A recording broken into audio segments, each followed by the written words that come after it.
Hi, I'm Mike Reynolds, a senior reporter covering the media industry with S&P Global Market Intelligence, Tech, Media, and Telecom News Team. Welcome to Media Talk, a podcast hosted by S&P Global, wherein the news and research staff explore issues in the evolving media landscape. Today, I'm joined by a trio of S&P Global Kagan Research principal analysts: Justin Nielsen, who specializes in broadcast, among other areas; Seth Schaefer, who is our streaming industry expert; and Scott Robson, who tracks U.S. TV networks and sports. Last month, we were all together in New York for the 2024 Kagan Media and Telecom Summit, which returned to Manhattan for the first time in a while in deference to the pandemic and stops in London. We're going to try to recap a bit what happened on stage and touch on a few key takeaways. Those conversations and presentations played out before a nice crowd of about 80 people, executives from the investment, advertising, media, and distribution communities, as well as top sports leagues gathered at S&P Global headquarters at 55 Water Street.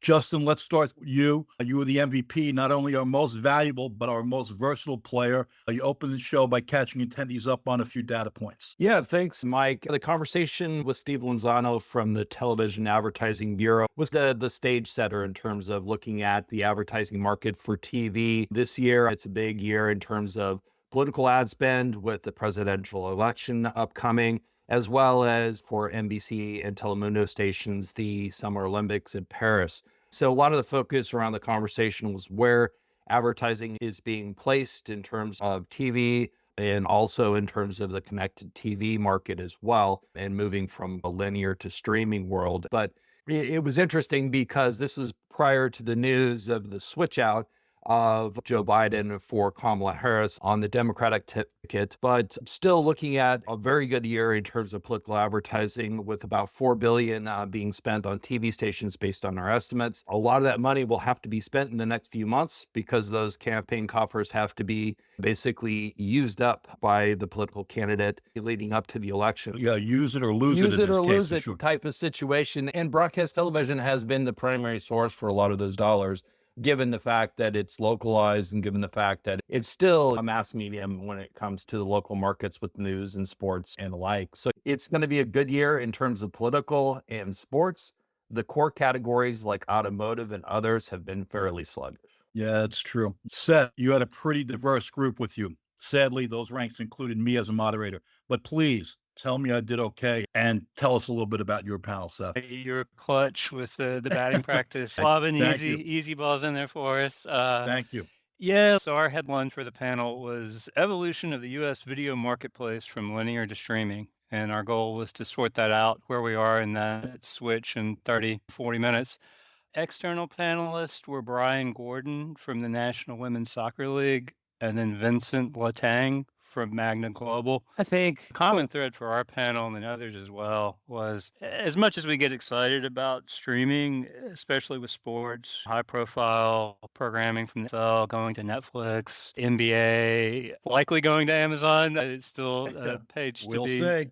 That story may have more pages, but we focus on that stuff. But really, leagues, content owners in general, brands, advertisers, consumers are still watching a lot of traditional TV. We talk about headlines for streaming, but content's still king, and consumers will watch it wherever that's at. Today, that still means a bundle of stuff and a mix of free over-the-air viewing, pay TV viewing, virtual multi-channel, SVOD, free, AVOD, fast stuff. So this stuff is shifting, but really today, consumers, households are watching a lot of services a lot of different ways, and content owners need to be there, brands need to be there. I think we talked about the advertising backend technology. Where's that at? Still work to be done there, not seamless. Anybody that's watching ads will gripe about frequency, things like that. But moving in the right direction to be able to stitch these worlds together and make all that stuff a little bit easier. Another big takeaway for me was looking at, it's easy to segment things like YouTube, TikTok, and look at that as something separate and different, not quite premium quality, but that more advertisers and consumers too aren't really making that differentiation. A lot of homes watching YouTube on the big screen in the living room and a lean back experience the way we look at other sort of premium TV experiences and things like that. Yeah, there's a lot going on across the platforms. Scott was our most dedicated player. A bit of a rough road getting to New York with the weather? Yeah, it was a bit of a journey to get to the city, but thankfully I was able to arrive with a few hours to spare. So, as Scott does, he soldiered on, brought his A game, led a panel about the bifurcation of sports, which Seth just referred to, relative to the game seemingly going broadcast and streaming. Tell us about your session, Scott. Yeah, so on the panel, we had Andrew Golding from Univision Deportes, William Mao from Octagon, and Lee Burke of LHB Sports. The panel was titled Disruption in U.S. Sports Rights and Paths Forward.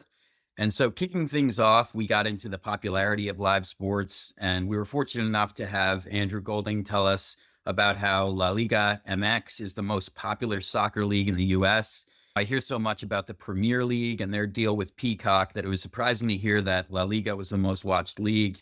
William Mao, who brought up that each of the Liga MX TV rights are sold by each club independently rather than on a league-wide basis. So that was interesting to hear about those inner workings. That's a much different setup than the MLS deal with Apple that allows fans to watch all games without blackout restrictions. Yeah, those are 180 guys for sure.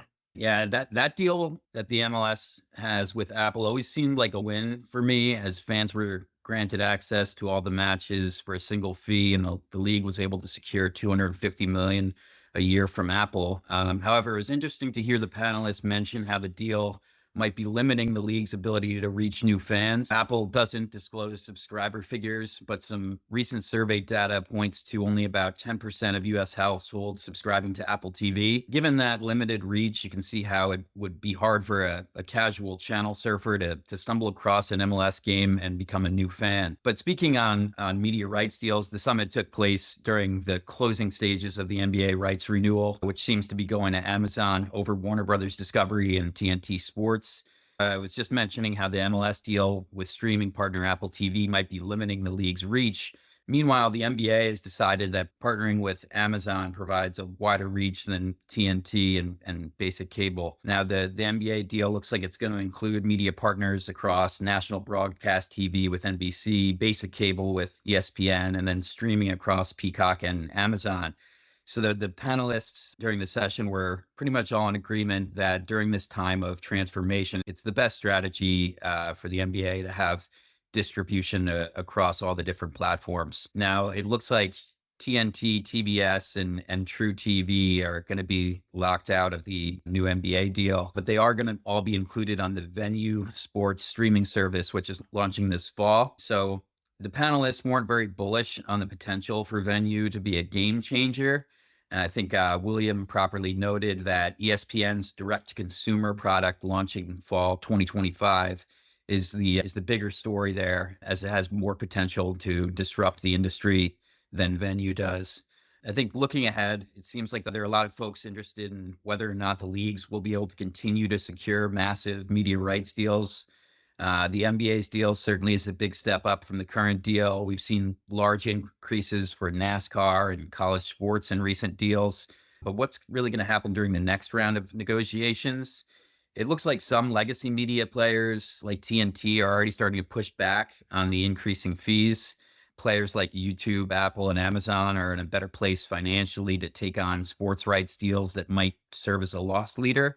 But it will be interesting to see if those tech companies are willing to continue to pay up for sports rights when some of these current contracts come up for renewal down the road. At the end of the day, the money for these media rights deals comes from the end user. And so Andrew Golding seems to think that sports fans are getting incredible value from their pay TV subscriptions, but with rights continually being parsed out among a variety of services, it's becoming increasingly expensive to catch all the action. Yeah, if you're a big sports fan, you got to have a lot of packages. Anyway, as to me, I had a fireside chat with Jim Minich. He's the Senior Vice President of Disney Advertising, Revenue, and Yield Management. We talked about what has perhaps been the overarching story of the sports media and business world this year, the ascent of women's sports. I wanted to give the audience a sense for just how deep Disney's commitment is to this vast programming. Disney's been showing women's sports for over 3 decades across its various linear and digital and streaming platforms. Disney ESPN are going to show 33,000 hours of women's sports coverage in 2024. That's crazy. Jim said that's 60% of the rights and the time devoted to women's sports in the U.S. The Commitment and the investment seems to be paying off. Viewership is up 25 to 35% overall this year, led by the women's version of March Madness. So no small part to Caitlin Clark. Caitlin Clark is also helping growth with the WNBA. On the business side, Jim said Disney ESPN's women's ad sales have increased sevenfold over the past 2 years. He didn't disclose a figure, but that seems like it's a nice jump off what I assume is a pretty robust base. Back to you, Justin. What are some of the other key takeaways from your talk with Mr. Lenzano? Yeah, it's interesting. We did talk briefly about the distribution market, even though that's outside of advertising. It's a very important component of broadcast TV in terms of retrans and virtual carriage fees. We're at an inflection point when it comes to retrans growth, where you see the traditional subscriber churn hitting the bottom line when it comes to broadcasters, retransmission consent fees. But then they're also gaining in terms of some of the virtual carriage growth, the Slings and YouTube TVs and others. But that is on a lower net basis in a lot of cases because those deals are being negotiated at the network level. The other thing is around local sports rights. There was an announcement by Scripps Sports that they are the broadcast partner now for the Florida Panthers NHL team. I think we're going to see more of those types of deals, especially with kind of the transformation of the RSN business model. Even though Diamond got a lifeline with the Comcast deal, I still feel like there's going to be some disruption in that marketplace. Yeah, no doubt. That's a story that still has some chapters to be told. Seth, things that perked up your ears as they were talking to the audience. Yeah, it seems like every panel talked about sports in some way or another. And I think that reflects what's going on in the media landscape right now in a lot of ways, too. I think it was interesting when we put our research analyst hats on. From a simple, though, take that hat off and just be a sports fan, it seemed like there wasn't a lot of optimism that things would change much to improve the plight of the sports fan, like you mentioned. Where are these things going to coalesce? Will kind of Apple's deal with MLS become the wave of the future? Can we ever, as a sports fan, pay one price and get all the games and never have to worry about blackouts and know where to go? Pretty much across all the panels, there was more enthusiasm for where we are right now, that there's just more money to be made by piecing this out across over the air broadcast, local deals, select streaming packages, basically the status quo of sports, which makes sense. All of these partners, whether you're a league owner, content owner, or distribution, wherever you sit in this value chain, your business is to make as much as you can, not to be a friend to sports fans like ourselves. Make it easy. So I think still a ways to go before the thinking really shifts there. But like we've talked about, we're starting to see things like venue. If there's industry consolidation, mergers, acquisitions, things like that, if you bring enough of these pieces together, that could change pretty quickly. I gotcha. So, Scott, anything from Lee Burke, anything else that caught your attention from your guys? Yeah, I think the key takeaway was that sports content is really driving the economics of the media space right now. Live sports account for about 95% of the most watched broadcasts each year, and there doesn't seem to be anything really getting in the way of that trend. I think we're all in agreement that the near future points to sports media rights continuing to demand a premium. And while some of the legacy players won't be willing to shell out those increasingly high fees to broadcast games, there are enough streamers and networks out there that are willing to make that investment for now. I'd also be remiss here if we didn't mention that Kagan analyst John Fletcher, who tracks broadband and the multi-channel space for us, was at the summit. John is attending another conference today, so he couldn't be with us now, but he spoke with Lori Adams, Vice President of Broadband Policy and Funding Strategy at Nokia, about the Broadband Equity Access and Development Program, or BEAD. BEAD's been in the works for 4 years. It's a $42.5 billion federal initiative to build out more infrastructure and help connect the U.S. broadband deserts across all 50 states and a number of territories. Both of them said, though, we're probably going to have to wait a little bit longer until the funding arrives. Both John and Lori don't expect BEAD funds will be available before the end of the year. They said it's a complicated process, lots of rules and clarifications, even waivers. Guys, getting to the end here, just wanted to wrap up on quick final thoughts about the summit and what you're keeping your eye on for the rest of the summer here. Seth, can you start us up? Yeah, tee me up. I think for me, last half of the year is seeing how some of these stories play out that we've talked about. We didn't really mention Paramount being acquired, but that chapter changes there with that service. Is that kind of a roadmap for future acquisitions, further consolidation? We've alluded to the NBA rights situation. That's still a tiny bit up in the air. So seeing where that lands, things like that. I think just for me personally, there's a lot of focus on the push into advertising by the big streaming services like Netflix and Disney, where they are with those efforts. And they're all scaling that up internationally as well. Gotcha. Scott, you're in the number 2 hole. Yeah, so I think everyone is interested in seeing how the Diamond Sports saga plays out and the long-term viability of the regional sports networks. It looks like Diamond will kick the can down the road for another year here, having just secured carriage on Comcast. But going forward the rest of the year, I think it's going to be interesting to see how that all plays out. And then, as Seth mentioned, also have our eyes on the NBA rights renewal and some of the fallout that might occur there with TNT Sports moving forward. Back to you, Justin. Final takeaways and what I'm looking forward to in the second half of the year. Definitely looking at the women's sports as a movement, not a moment.